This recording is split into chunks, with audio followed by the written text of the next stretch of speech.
भगवान कृष्ण का साम्राज्य इस धरती पर ही नहीं बल्कि भारत के हर हिंदू के दिल में है। लेकिन आज हम आपको इस धरती पर नहीं बल्कि समुद्र की गहराई में कृष्ण द्वारा शासित आदर्श साम्राज्य से परिचित करा रहे हैं, जहां अब केवल समुद्र की लहरों की आवाज ही सुनी जा सकती है। यह शहर भगवान कृष्ण की लीलाओं का प्रमाण है और उनकी शक्ति का प्रतिबिंब है। गोमती नदी उस क्षेत्र में स्थित है जहां अरब महासागर मिलता है।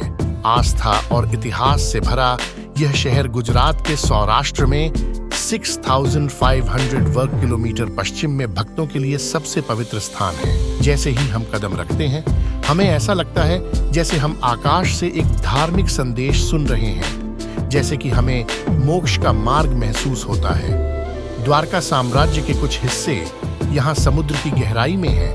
कृष्ण भी वहां से आगे बढ़े, लेकिन अंत में यह नगरी समुद्र में डूब गई। क्या है कारण? द्वारका भारत के 7 पवित्र स्थानों में से एक है। यह न केवल धार्मिक दृष्टि से बल्कि पुरातत्व की दृष्टि से भी बहुत खास शहर है।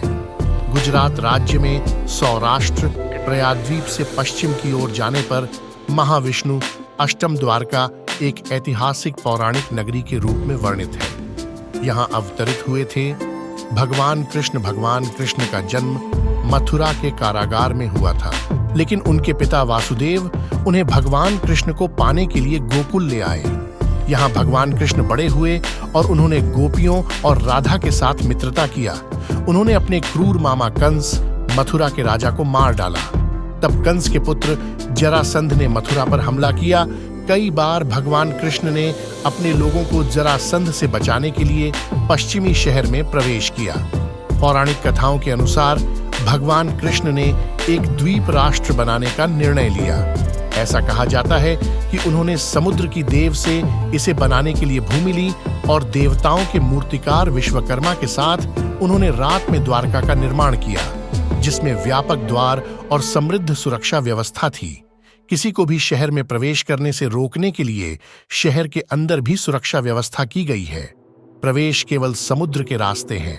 भगवान कृष्ण द्वारा अविश्वसनीय प्रेम से बनाई गई ये नगरी समुद्र के बीच में स्थित है। द्वारका नगरी समुद्र के बीच में एक अद्भुत नगरी है जो अपनी भव्यता और अलौकिकता के लिए प्रसिद्ध है। समय के साथ भगवान कृष्ण पांडवों की ओर से खड़े हुए और महाभारत के युद्ध में पांडवों की विजय हुई।